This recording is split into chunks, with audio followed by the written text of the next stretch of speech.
The iconic Morwell Power Station and briquette factory have received a stay of execution and now won't be demolished straight away. The Heritage Council has issued an interim protection order to assess the facility's historical value.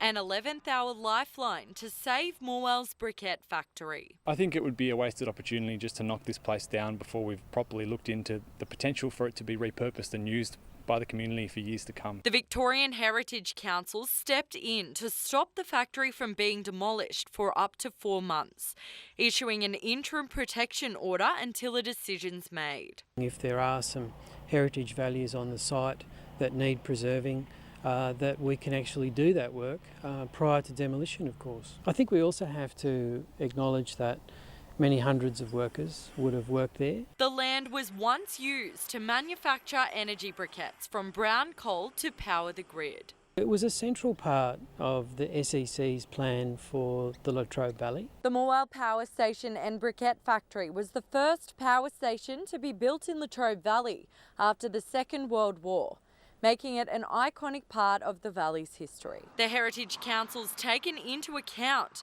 the fact that the site's under imminent threat and says there's a case for historical significance. I'd like to see a proper assessment done. I'd like to see some of the plans and thinking that's been done around repurposing this place looked at and explored before it's knocked down. Bronte Ryan, Win News.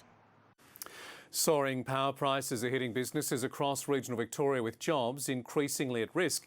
Some are fearing the worst is yet to come with Hazelwood's closure. The electricity used to power these bleach lines is costing more and more, and Pental Products is just one of many businesses starting to feel the squeeze.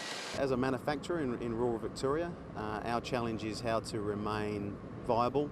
Now the shutting of the Hazelwood Power Station threatens to make things worse, with the closure pulling the plug on nearly a quarter of the state's power supply. As Hazelwood powers down, energy prices are powering up. But the State Energy Minister denies those claims, saying Australia's Energy Market Commission has said prices will begin to come down next year as more renewable energy comes online. Renewables are a key focus of the Andrews government, with a high target set for 2020. But it's a shift some believe is a threat to energy security. He wants to follow South Australia into blackouts, into power shortages and into skyrocketing power prices. The Pental factory employs more than 100 regional Victorians and has seen its power bill go up by nearly 50% in the last 12 months. It's an increase of nearly $200,000. And though there's no easy solution in sight, businesses are desperate for assistance. To help companies like us install solar panel, upgrade their facilities and make the necessary investments where we can not only use less energy but have more reliable energy sources. John Nelder, Win News. Hazelwood employees Dan Boothman and Ron Bernardi have more than 55 years combined experience. With just days until the generator shuts down, the pair has shared some of their best experiences from their time at the mine. Ron Bernardi and Dan Boothman are some of the lucky ones. They're veterans of the industry, about to settle into retirement. They don't need to look for other work, but they can't stop thinking about their colleagues who do. Very surreal for a lot of people. One guy yesterday said to me, he said it feels like his last day of school, which was a younger fella. It's the fact they haven't got a job and they're so young, so many of them, that it's just sad they haven't got the opportunity. Ron won't be returning to the generator. After 35 years, he's clocked off for good. Dan has just 2 shifts left. He's been watching on as the generators are switched off. By the time I walk in tonight, 7 will be off, 8 will be off and 6 will be off, so it's going to be very quiet around that area. So it's going to be quite eerie to walk in. The pair spent their final days reminiscing about their time together in the mine. The funny part was that we were getting all these spot fires and we were thinking how good we were finding them, and it turned out that it was our own vehicle.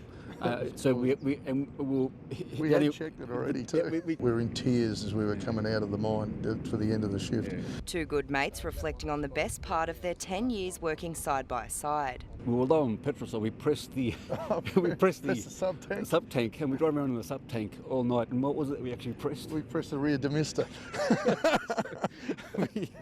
Some positive memories during such a difficult time for so many affected by the closure. Rachel Cocard, Win News. The looming demolition of the Morwell Power Station and briquette factory has been put on hold. The Heritage Council of Victoria has issued an interim order to stop the scheduled demolition while the power station's heritage significance is assessed. Bridget Davies with more. Marked for destruction, the Energy Bricks power station site has been thrown a heritage lifeline. There are some really exciting ways that industrial buildings can be repurposed and reused for a whole range of different possibilities. The Heritage Council of Victoria said it took into account that the power station is under imminent threat and there is a prima facie case for potential heritage significance. What we need to make sure is that this facility, whether it is demolished or whether or not it's going to be used for a future purpose, is actually done so in a safe and a reasonable way. This was the first power station built in Gippsland after the Second World War, and though the construction of Hazelwood began around 15 years later, the decision by the Heritage Council raises timely questions as to whether Hazelwood should also be saved from demolition. A town like Churchill, as well as Morwell, grew up in the shadow of Hazelwood, and that's important. So we again need to have a considered, careful discussion about where to for the future of the site of Hazelwood as well. The protection order will stand for the next 4 months. Bridget Davies, 9 News. The member for Macmillan has floated the idea of saving Hazelwood's coal reserves. During a speech in Parliament, Russell Broadbent made several suggestions. Spend $1.5 billion working out how you can best use the coal, whether it be for fertiliser or hydrogen or all the opportunities that have been laid out before us. Mr Broadbent also thanked Hazelwood workers who will soon be out of a job.